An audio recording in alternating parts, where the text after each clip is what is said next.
con hilos de amor que puso en mi alma me lleva hasta Él. La gloria de Dios, gigante y sagrada, me carga en sus brazos, alienta mis pasos, me llena de paz y miel sale a jugar cuando me viene a ver y me deja ganar.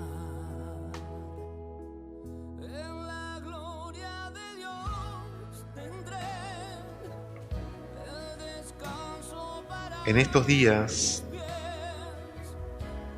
se plantean en el corazón de los hombres muchos interrogantes de por qué, hasta cuándo,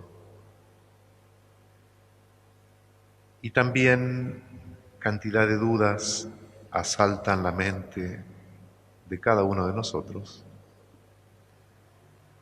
situaciones en las cuales estamos puestos y que nos hacen pensar en el valor de las cosas, en el tiempo perdido, en lo importante y lo que no es importante. Hasta mucha gente, y me lo ha dicho, ha tenido la oportunidad y lo hace en este tiempo de cuarentena, se ha acercado a Dios, ha empezado a rezar.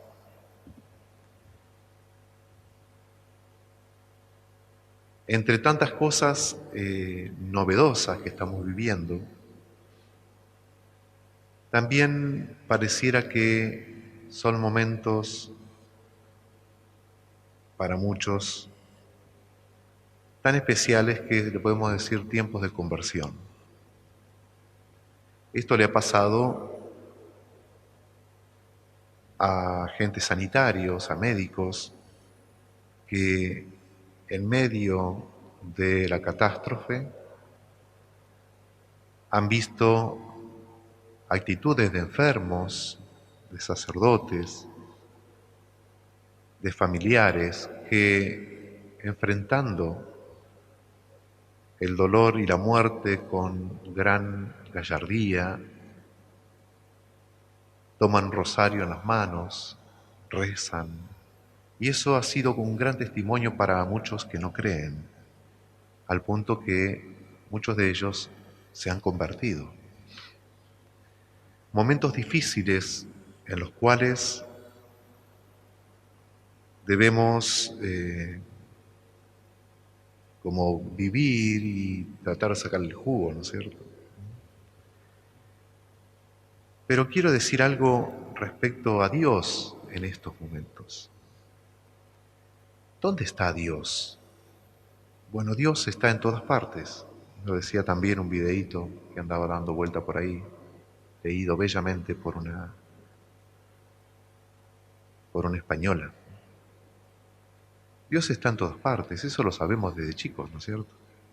Sabemos que está en el cielo, en la tierra, en todo lugar, en nuestro corazón y en la Eucaristía, especialmente. ¿Y dónde vive Dios? Bueno, Dios vive en todos lados. Dios está en todos lados, vivo. Pero qué difícil es descubrir muchas veces al Dios que está cercano, al Dios que palpita al lado nuestro. Y qué difícil es descubrir también al Dios del silencio, ¿no es cierto? Al Dios que está como especialmente esperándonos en el silencio. Desde nuestro corazón, digo, en la Eucaristía, en el otro, pero en el ámbito del silencio. Y el silencio es como el ambiente en el cual Dios se hace presente. Los que aman el silencio pueden tener muchas veces pueden tener un amor patológico al silencio, ¿no es cierto? Como porque quieren huir de los demás, porque tienen miedo de la gente, porque no quieren exponerse a nada ni a nadie, entonces se sienten muy en paz en la soledad y en el silencio. No me refiero a ese silencio patológico, ¿no? O cuasi patológico, sino que me refiero a ese silencio que está buscado como ambiente de diálogo, como ambiente y espacio en el cual vamos a hablar con Dios. Así que entre esta marea de cosas que nos llegan nuevas, como les decía al principio, está esto del silencio. Vemos una calle silenciosa, una casa silenciosa, cuando se apaga el televisor o los aparatos, todo queda en silencio y uno experimenta que afuera también es así, especialmente a la noche. Bueno, descubramos a Dios en ese ambiente. Y en ese silencio de estos días, yo los invito a buscar la cruz de Jesús. Si tienen una crucecita por ahí, o una estampa, o una figura de la cruz de Cristo, contemplar la cruz de Jesús y poder en el silencio ingresar en ese gran misterio de la cruz de Cristo, su dolor interno, su dolor espiritual, ese dolor oculto, también el dolor del cuerpo, las espinas, los azotes, los clavos, etc. Pero especialmente el alma de Jesús. Y para poder hacer un poco más viva esta contemplación, podemos mirar al crucificado con los ojos de María la Virgen, su mamá, y ahí pedirle a ella también que nos enseñe cómo mirar a su Hijo crucificado. Esto puede ser un camino también de luces y de grandes gracias. De hecho lo es, ¿no? Y este silencio puede estar un poco más lleno de Jesús, ¿no? Lleno de Jesús y de su gracia.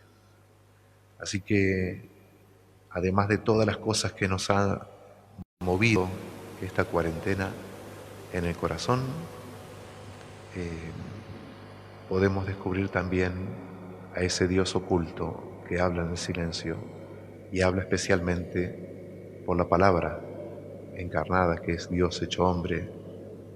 Y yo los invito a que lo vean crucificado, que contemplen crucificado y poder sacar de allí la fuerza, la lección de amor, la gran compañía que necesitamos para los momentos difíciles. Con su manto mi frío desaparecerá y descansaré. ¿Quién ha dicho esa historia que el Cristo este año no sale? Si está vestido de blanco, de azul, en los hospitales. ¿Quién dice que el nazareno no puede hacer penitencia si están todos atendiendo a enfermos en las urgencias? ¿Cómo que Jesús caído no saldrá el miércoles santo? Mírale tú en nuestros médicos que caen rendidos, exhaustos, con humilde cireneo, ayudando a cada paso, celadores, enfermeras, administrativas, codo a codo, sin descanso. Igual que en la borriquita pasó Jesús por la tierra, nuestros héroes camioneros pasan las noches en vela para abastecer mercados, de barrio, farmacias, tiendas. Ejército, Guardia Civil, policía, patrullan calles desiertas y no están con sus familias, sino cuidando las nuestras. Y lejos de las ciudades, Jesucristo está doblado sobre los surcos de tierra. Se hacen a la mar en un barco, tienden cables, cava pozos o pastorea el ganado. Nadie diga que el Señor no está en las calles presente, cuando en las iglesias solitarias los sacerdotes celebran misa diariamente. Nadie diga que el cautivo no va a salir este año, mientras haya una voz buena llamando al que está encerrado. Nadie diga que el gran poder no va en su andar, cuando tantas vidas orantes se ofrecen y llaman. Con cansancio en la mirada, con buen humor y sin fallarnos, también Cristo está presente en cualquier supermercado, reponiendo estanterías o a pie de caja cobrando. Jesús viene en un camión de blanco y verde pintado, recoge nuestros desechos y se va sin ser notado. Cuando veo a tanta gente que a los suyos ha enterrado, siento que también salió la piedad del barrio bajo, la Virgen de la Angustia con su hijo en el regazo. Y aunque todos nos asuste el pasar por el sepulcro, ahí está la fortaleza de aquel que ha vencido al mundo.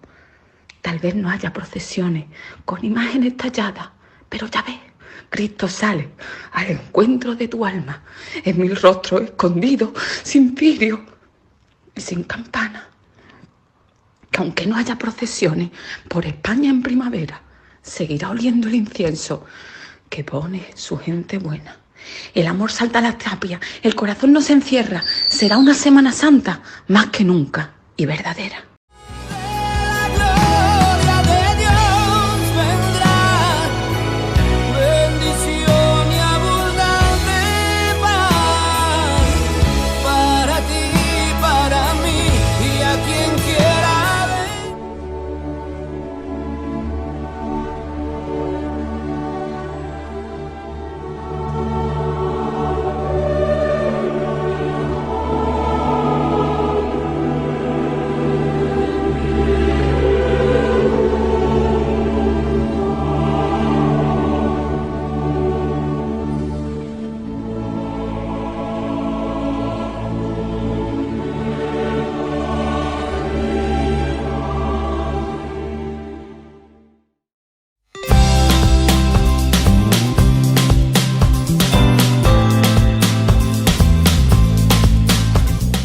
Santos argentinos.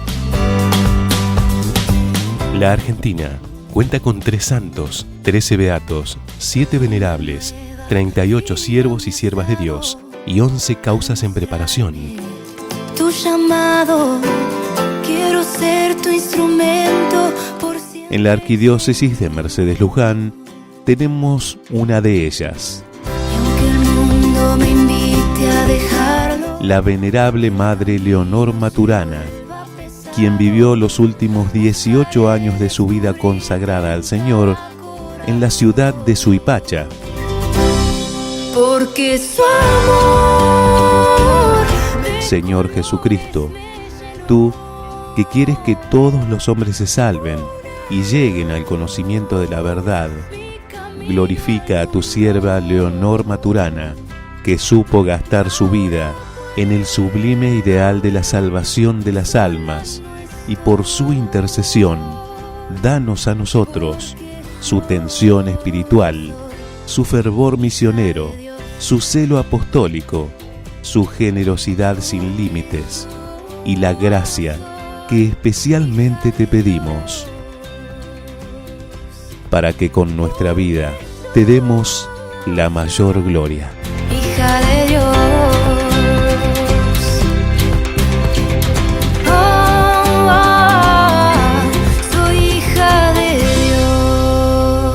Venerable Madre Leonor Maturana, ruega por nosotros.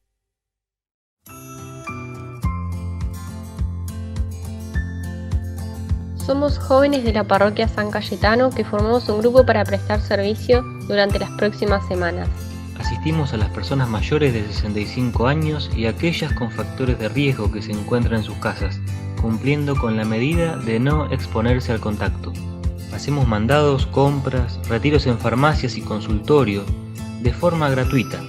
Nuestro teléfono de contacto es 02323 15 61 92 670.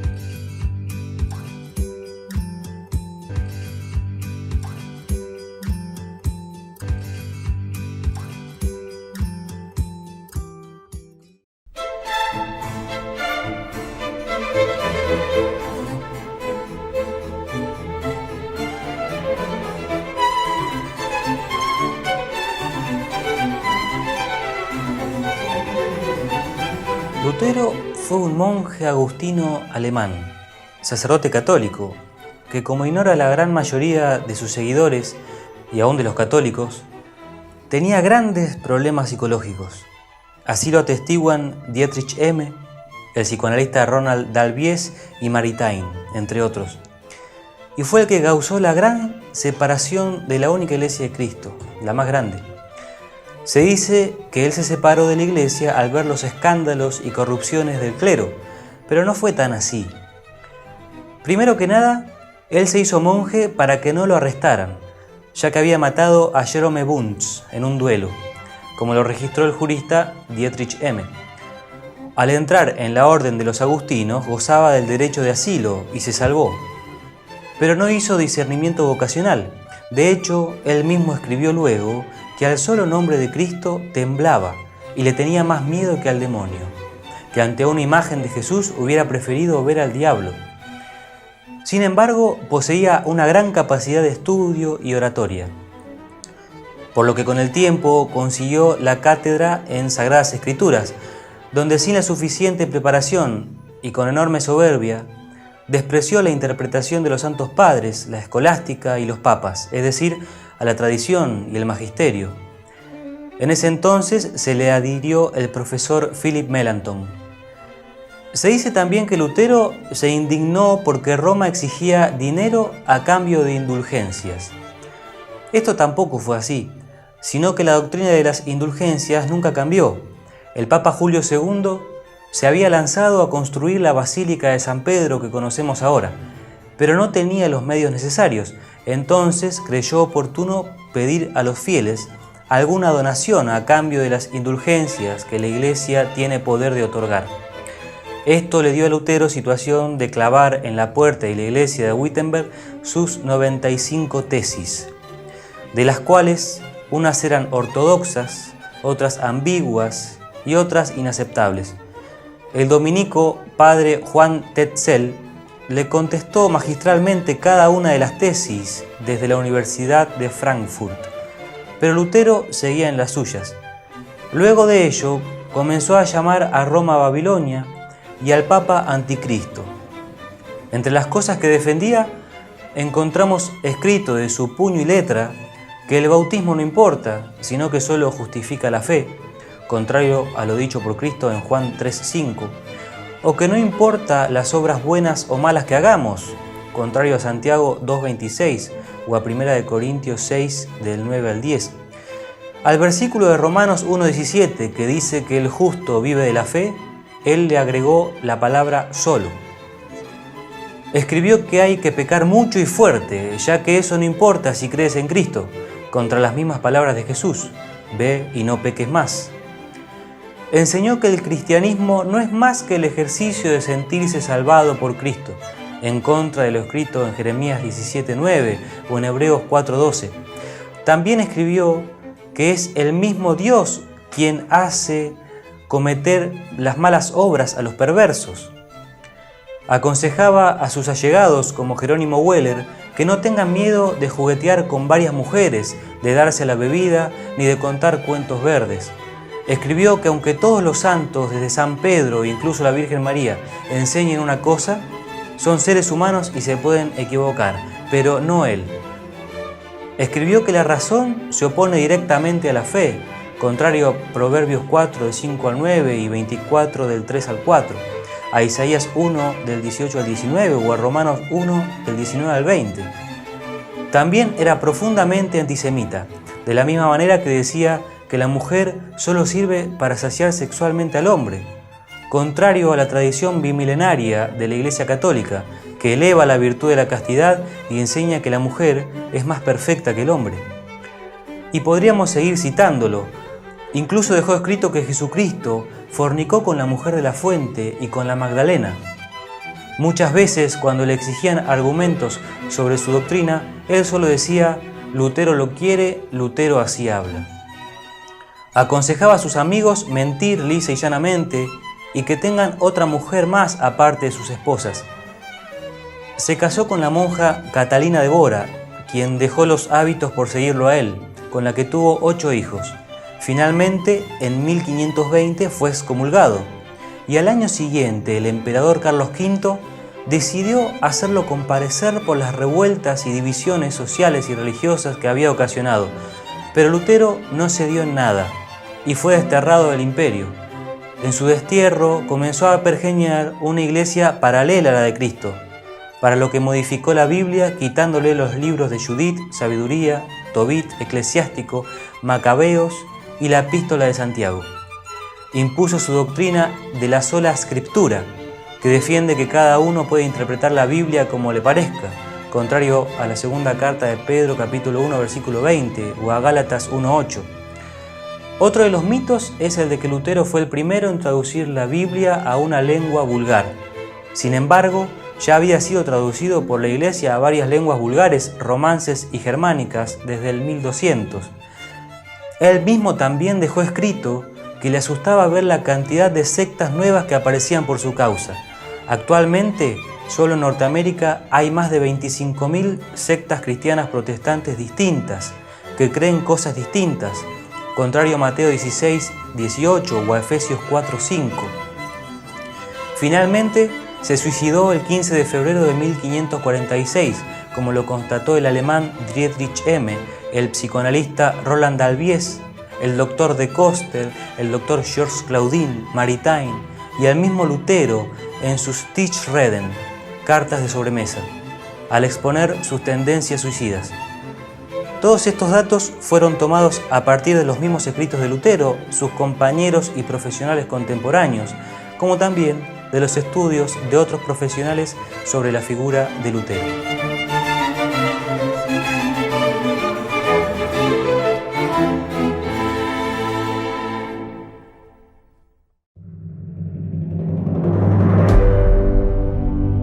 Tutti insieme preghiamo per gli ammalati, per le persone che soffrono. Sotto la tua protezione cerchiamo rifugio, Santa Madre di Dio. Non disprezzare le suppliche di noi che siamo nella prova e liberaci da ogni pericolo, o Vergine gloriosa e benedetta. Ringrazio a tutti i cristiani, a tutti gli uomini e donne di buona volontà che pregano per questo momento, tutti uniti, qualsiasi sia la tradizione religiosa alla quale appartengono.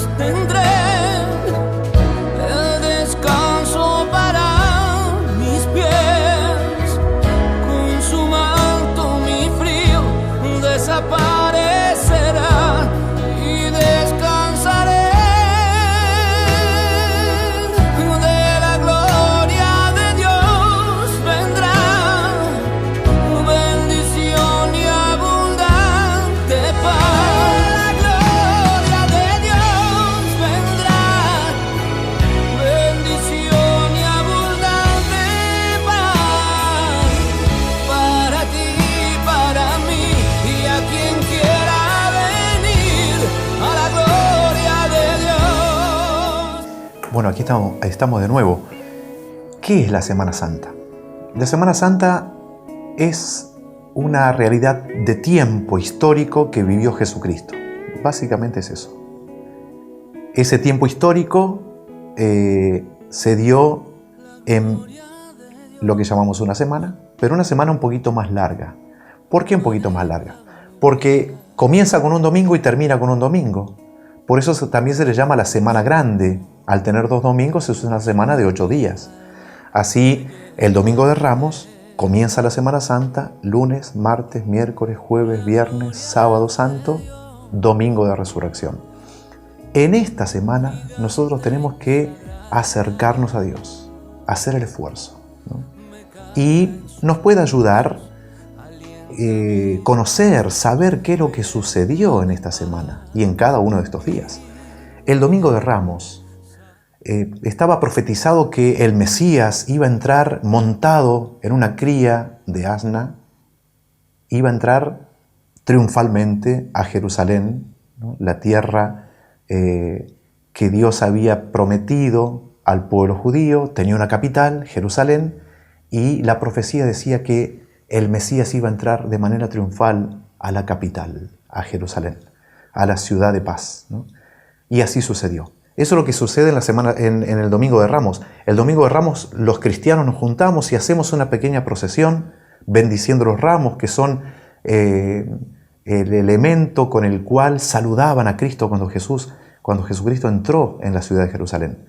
Lo saludaban con ramas de palma o con ramas de olivos, arrancaban de los árboles que tenían cercanos y Hosana al Hijo de David, los saludaban a Jesús allí y lo recibieron como rey, ¿no? Así que nosotros podemos ver en este día dos cosas muy importantes. Él es el Salvador y Él es el Rey. Y vos y yo tenemos que decir, Él es mi Salvador, Él es mi Rey. El Domingo de Ramos es como el día de Jesús Rey, el día de Jesús Mesías. Y nosotros nos alegramos por ese título, por esos títulos que tiene Jesús, y nos lo apropiamos porque son en beneficio nuestro. Él viene a reinar en nuestros corazones, viene a salvarnos del pecado y de la muerte. Eso es el día del Domingo de Ramos. Es el día importantísimo en el cual se ingresa, es como la puerta a la Semana Santa, donde vamos a meditar y recordar la muerte y resurrección de Cristo, y por eso en el mismo Domingo de Ramos se medita, después de la lectura de la Pasión, se meditan los dolores de Cristo. ¿Qué es lo que va a hacer Jesús? Jesús va a la muerte, pasando por la dura pasión, y así poder resucitar, y esto se recuerda todo en el Domingo de Ramos. Hermosísimo día. ¿Qué hacer con los ramos? Ya les voy diciendo, hay que guardarlos. Si vas a la misa, te dan un ramito de olivo, se bendicen los ramos, después te volvés a tu casa. Nuestras abuelas, ¿qué hacían? Lo ponían detrás de un cuadrito, detrás enganchadito en una cruz, ¿no? Esto nos ayuda también a ver que lo que se celebra en la misa, en las celebraciones de la iglesia, también lo podemos llevar de alguna manera y en el corazón, pero en símbolos también concretos, como el ramo de olivos que termina detrás de una crucecita en la casa. No tirarlo, no hacer cosas raras, porque ¿viste? Siempre andan las brujas dando vuelta, tratando de bendecir entre los ramos, siempre meten alguna ruda. Eso hay que descartarlo, no está bien, no está bien. Ramos de olivos, palmas, Jesucristo es nuestro Rey, Jesucristo es nuestro Mesías Salvador. El lunes, ¿qué hace Jesús? Termina el domingo, se va a dormir a algún lado. ¿A dónde va a dormir? Va a Betania, ¿no? Betania, un poblado cercano a Jerusalén, pasa la noche allí, después de estar en el templo todo el día del domingo, y el lunes vuelve y hace algo raro. Jesucristo ingresa al templo, empieza a predicar, pero en un momento ve que el templo es como una casa de comercio, como un lugar donde se aprovecha la cantidad de gente que viene a adorar, y hay lugares de venta y de cambio de moneda, y Jesús se enoja, trenza un látigo y echa a los mercaderes del templo, diciéndoles que no transformen la casa de Dios en una casa de comercio. ¡Qué tremendo que es esto! Esto sucede el lunes. Empiezan las controversias con los escribas y fariseos, empiezan a pelearlo, le ponen trampas. ¿Quién crees que eres para hacer esto? Y ahí Jesús le dice, destruyan este templo y yo lo volveré a construir en 3 días, ¿no? Esta pelea con escribas y fariseos en toda la Semana Santa se da de una manera muy intensa, terminando que estos hombres pergeñan junto con Judas la muerte en cruz de Cristo. Esto sucede el día lunes. El día lunes es un día para meditar cómo vivimos nuestra fe. No vaya a ser que estemos tratando a Dios como si fuese un almacenero. Yo le doy mi fe, yo le doy mi servicio, yo creo en Él y Él me tiene que pagar. Y ahí vemos un comercio espiritual, sí, pero un comercio al fin. Es un llamado también a la iglesia de no transformar los sacramentos, la vida de la iglesia como en una proveedora o vendedora de bendiciones. Esto ha traído muchos problemas a lo largo de la historia y nosotros los sacerdotes somos responsables de esto también. Pero ustedes laicos y nosotros sacerdotes tenemos que comprometernos en que no transformar nuestra fe en una cuestión comercial. Tanto comercio vil de dinero como comercio espiritual.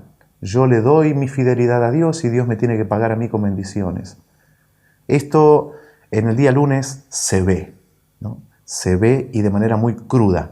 Dios nos conceda vivir bien nuestra fe sin andar comerciando.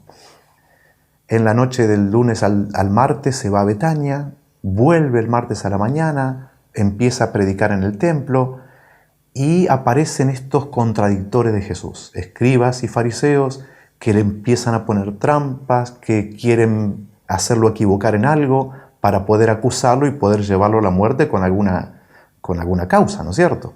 Bueno, vemos en el Evangelio cómo le muestran una moneda, le dicen, maestro, ¿esto está bien? ¿Tenemos que pagar impuesto al César o no? Entonces Jesús dice, bueno, pero esta imagen es del César. Denle a Dios lo que es de Dios y al César lo que es del César, o al revés, ¿no? Entonces, acá nos pone Jesús en frente de nuestras obligaciones. Y las obligaciones más grandes son las para con Dios, son las obligaciones para con Dios. ¿Qué es lo que estamos viviendo para con Dios como actos de justicia? Él nos ha dado todo, absolutamente todo. ¿Y nosotros qué le damos a Él? A veces el tiempo que nos sobra, a veces el culto que nos gusta, a veces hasta aparece esto de yo tengo mi fe a mi manera. Bueno, ¿de qué manera nosotros debemos adorar a Dios? Eso lo dice Dios, ¿no es cierto? Y intentar ser justos con Dios. Él nos ha concedido todos los bienes, pues entonces nosotros al menos tenemos que concederle el mayor bien que Dios quiere. ¿Cuál es? Obedecer. Como yo se lo digo a los niños a veces. El martes, por tanto, el martes santo es ese día donde se pone muy cruda la posición entre Cristo y sus enemigos, escribas y fariseos. Dice muchas cosas Jesucristo en este día, entre ellas menciona el mandamiento más grande de la ley, ¿no? Porque entre esto de las controversias y las trampas que querían ponerle, le preguntan, ¿cuál es el mandamiento más grande de la ley? Y Jesús le dice, bueno, amar a Dios y amar al prójimo. Y de estos dos mandamientos penden toda la ley y los profetas. Hermosísimo texto donde encontramos el nudo de la predicación de Cristo. Ama a Dios, ama al prójimo. Eso es como el resumen de toda la Biblia y de todas las palabras de Cristo. Es un camino donde nosotros debemos transitar para cumplir la voluntad de Dios. El amor a Dios y el amor al prójimo. A la noche del martes Jesús nuevamente a Betania, ¿no? Nuevamente a Betania. Y ya el miércoles se queda en Betania. Y en Betania organiza lo que podemos llamar su Pascua. Organiza quiénes, cómo, dónde. Allí aparece también en la Sagrada Escritura, en los Evangelios, cómo la figura de Judas se delinea como el traidor, ¿no? Es Judas en este día, el miércoles santo, en que trama junto con las autoridades judías dónde lo va a entregar, cómo y de qué manera, y también el precio. Ahí aparecen las monedas que se le dan a Judas como una limosna por esta traición. Triste figura la de Judas. Ahí nos encontramos todos también. Todos de alguna manera somos Judas. El miércoles santo es este día en el cual Jesucristo se queda en Betania, descansando, pensando, rezando, compartiendo con sus discípulos y apóstoles, y está esto de la figura de Judas, ¿no? Esta figura de Judas ha sido muy como, no sé, hasta ha creado controversias. Sin embargo, nosotros sencillamente decimos que no tenemos que ser como Él, ¿no? No tenemos que traicionar al Señor, tenemos que ser fieles a Él. Y a veces por ciertas ideas, ideologías y pretensiones personales, vender a Cristo, vender el amor de Cristo, usar a Cristo. Triste figura la de Judas, y en la figura de Judas nos podemos encontrar nosotros. El Jueves Santo es el día maravilloso. ¿Por qué maravilloso? Porque ya Jesucristo a la mañana da las últimas indicaciones para celebrar la Pascua. Los apóstoles van, llegan al cenáculo, preparan todo, el lugar, lo que hay que comer. Aparece el cenáculo como ese espacio físico en el cual se celebró la primera misa, y se llega, por tanto, en este Jueves Santo a la última cena. El Jueves Santo es el día de la última cena. ¿Qué sucedió en la última cena? En la última cena sucedieron 2 o 3 cosas hermosísimas. Primero y antes que nada, Jesucristo le lava los pies a los discípulos, a los apóstoles. Él, siendo el más grande, se pone de rodillas y le lava los pies como un esclavo a los apóstoles. Tal escándalo produjo esto en sus apóstoles que San Pedro le dice: no, maestro, tú no me lavarás nunca los pies a mí. No quiere San Pedro ver a su Señor como a sus pies. Y Jesús le dice: bueno, mira, esto lo vamos a hacer así porque yo lo dispongo, porque si no, no vas a tener parte conmigo. Entonces ahí San Pedro agacha la cabeza y se deja lavar los pies. El lavatorio de los pies es un signo de humildad, sencillez, de abajamiento, se dice. ¿Cuánto ha bajado Dios a nosotros?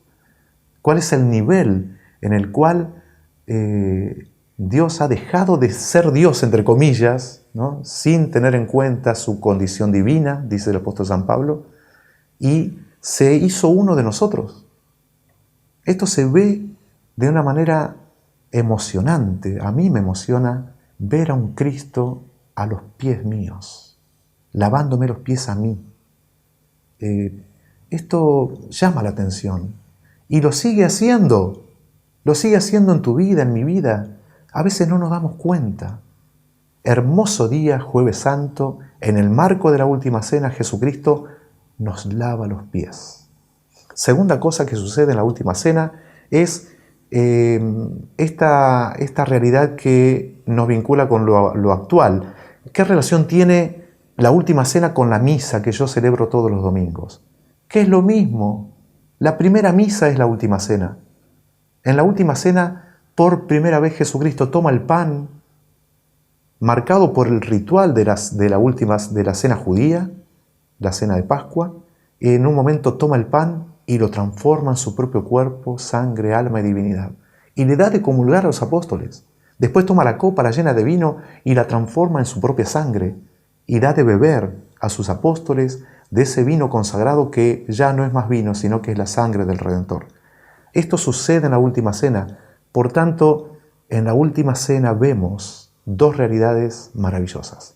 La humildad de Dios encarnado, que se llega hasta lavar los pies a los apóstoles, y la presencia de ese Dios encarnado desde ahí hasta el último día de la historia, porque lo que sucedió en la última cena inaugural, primera misa, se viene repitiendo a lo largo de toda la historia y seguirá hasta el último día de la historia cuando se celebre la última misa. Por tanto, este día es un día eucarístico, es un día sacerdotal, y también es el día del amor, ¿no? Por eso en algunos países se ha puesto este día de Jueves Santo como el día de la caridad. ¿Qué es lo que nosotros hacemos para con el prójimo?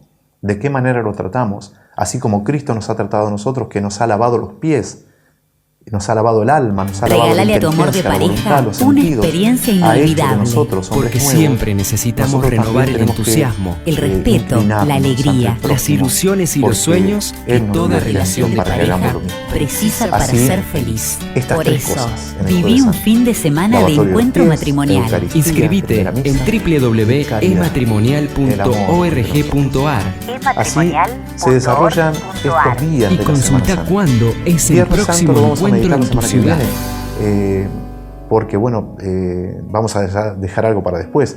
Fíjense cuántas cosas podríamos vivir de manera profunda, leyendo los evangelios, participando de las celebraciones que se dan en la iglesia.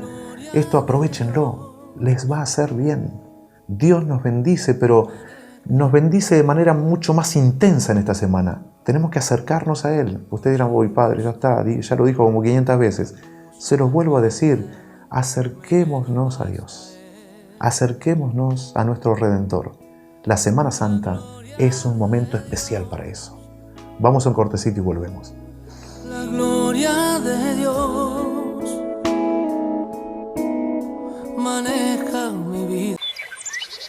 FM Rex. Desde la ciudad de Luján, provincia de Buenos Aires, transmite FM Rex 96.3. Radio afiliada a EWTN, Radio Católica Mundial. FM Rex, una señal que llega al corazón.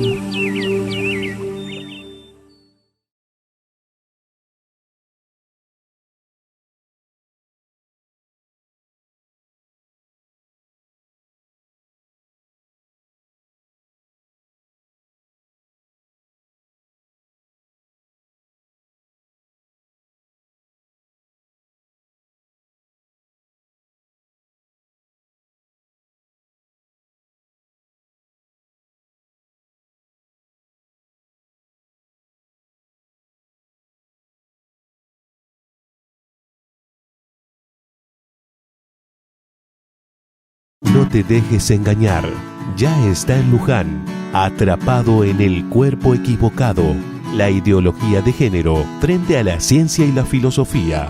Un libro de Pablo Muñoz Iturrieta.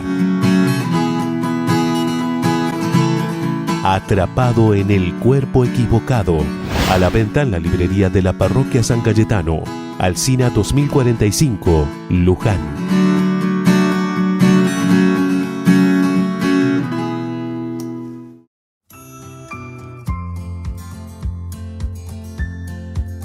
Somos jóvenes de la Parroquia San Cayetano que formamos un grupo para prestar servicio durante las próximas semanas. Asistimos a las personas mayores de 65 años y a aquellas con factores de riesgo que se encuentran en sus casas, cumpliendo con la medida de no exponerse al contacto. Hacemos mandados, compras, retiros en farmacias y consultorios de forma gratuita. Nuestro teléfono de contacto es 02323 15 61 92 70.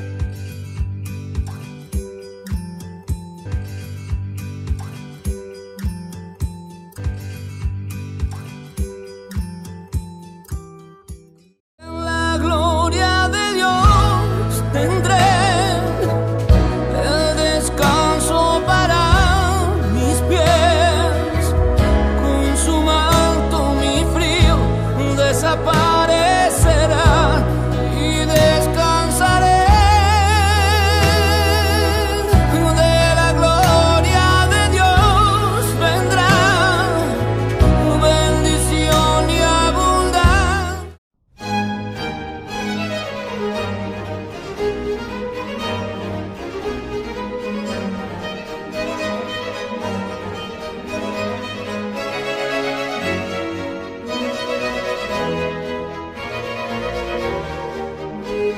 Los hombres tendemos a ubicar a la misericordia y a la justicia como virtudes contrarias. De hecho, sus definiciones son las siguientes.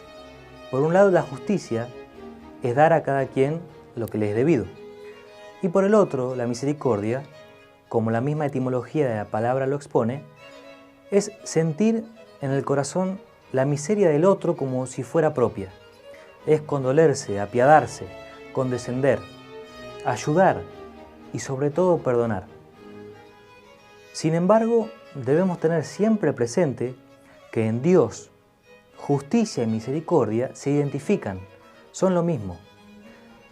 Yerran los que dicen que Dios es una justicia absoluta y misericordia, pero también los que sostienen que Dios es todo misericordia y que no importa lo que hagas, total, Dios te perdona igual.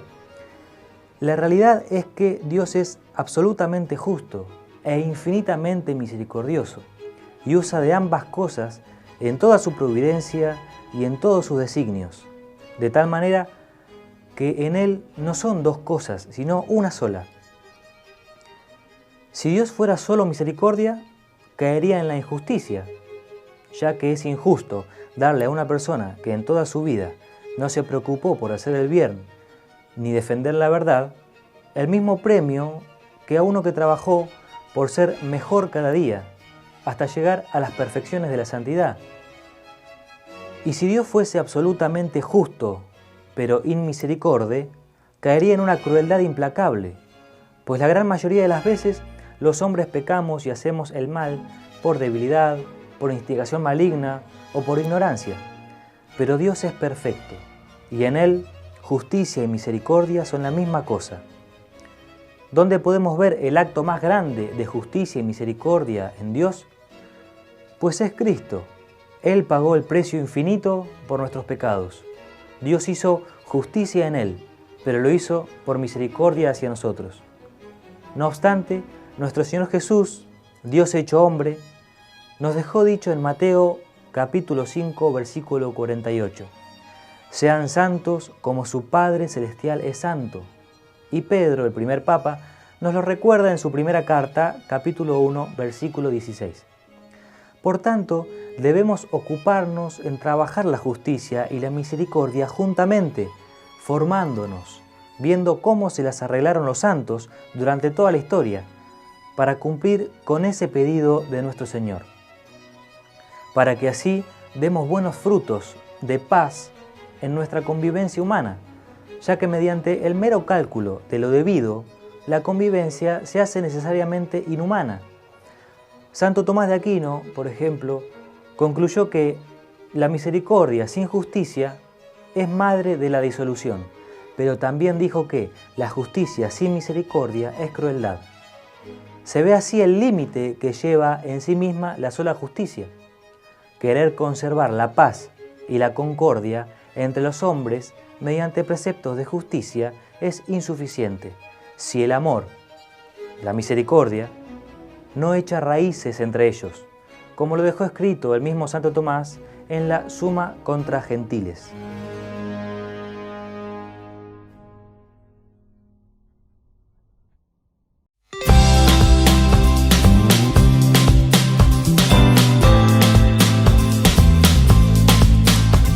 Santos argentinos.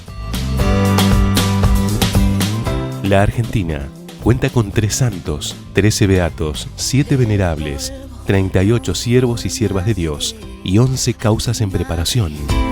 Nos creaste. Una de ellas nació en España, pasó la mayor parte de su vida de apostolado en Bolivia y transcurrió sus últimos días en nuestro país.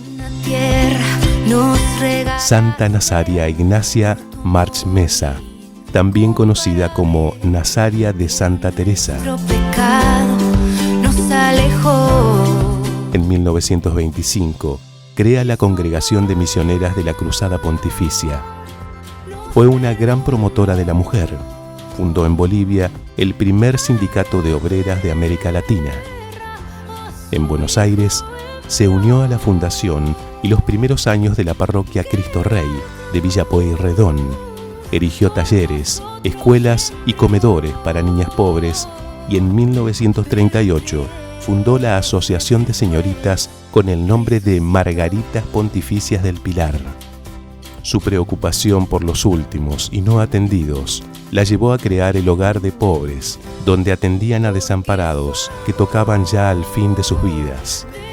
Trabajó incansablemente por los jóvenes, la unión de las familias y la unidad de los cristianos. Mi camino alumbró. Oh, Santísima Trinidad, que infundiste el amor a la Santa Iglesia en el corazón de Santa Nazaria Ignacia y le inspiraste la fundación de un instituto misionero, concédenos, por su intercesión, la gracia que pedimos. Asimismo, concédenos que, amando y siguiendo a Cristo, cooperemos con la Iglesia en su obra de predicar el Evangelio a toda criatura. Todo esto te lo pedimos por Cristo nuestro Señor. Amén.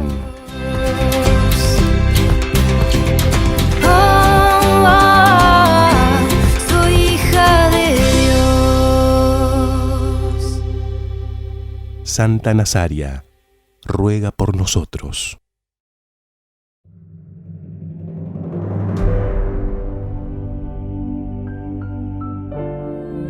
Seguramente han oído hablar del drama de la adicción y pensaron también en la adicción al juego, a la pornografía, a Internet y los peligros del espacio virtual. Apoyados por el Evangelio de la Misericordia, podemos aliviar, cuidar y curar los sufrimientos relacionados con las nuevas adicciones.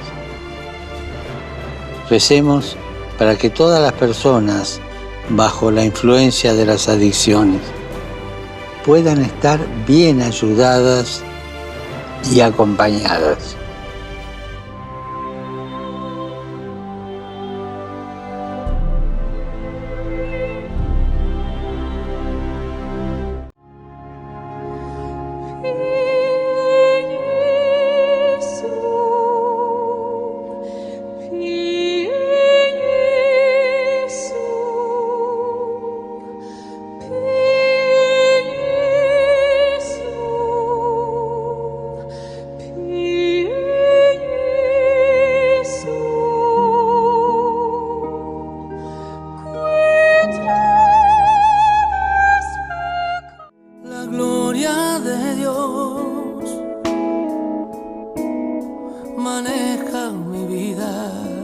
Bueno, aquí estamos de nuevo con ustedes. Esta celebración del Domingo de Ramos la tenemos ahora, dentro de poquito, 2 días. Y los invito a participar. Esto conviene que lo hagamos con el corazón como hasta dolido, podríamos decir, porque Jesús ofrece su vida por nosotros. Esto se empieza a vivir en el Domingo de Ramos. Hagámoslo. En esta celebración del Domingo de Ramos hay una lectura larga que se llama La Pasión de Cristo, toda la Pasión de Cristo. Esto nos quiere acercar la Iglesia con esta lectura a tomar sintonía, a sintonizar con el espíritu de la Semana Santa, que es cuánto Dios nos ha ofrecido en su propio Hijo, Jesucristo, ¿no? Así que participemos, escuchemos, meditemos y volvamos a Él. Bueno, Dios nos conceda todas las gracias que necesitamos para vivir bien, para vivir en paz, pero tenemos que hacer el pasito nosotros. Así que yo los invito a eso. Que Dios los bendiga y nos conceda a cada uno lo que necesitamos para vivir así, serenamente, en Dios. Esta semana aprovechémosla. Que Dios los bendiga, nos encontramos el viernes próximo. Si yo no tengo amor, yo nada soy, Señor. Si yo no tengo amor, yo nada soy, Señor. El amor es comprensivo, el amor es servicial, el amor no tiene envidia, el amor no busca el mal. Si yo no tengo amor, yo nada soy, Señor. Si yo no tengo amor, yo nada soy, Señor. El amor nunca se irrita, el amor no es descortés, el amor no es egoísta, el amor nunca es doblez. Si yo no tengo amor, yo nada soy, Señor. Si yo no tengo amor, yo nada soy, Señor. Nuestra fe, nuestra esperanza junto a Dios terminarán. El amor es algo eterno, nunca, nunca pasará.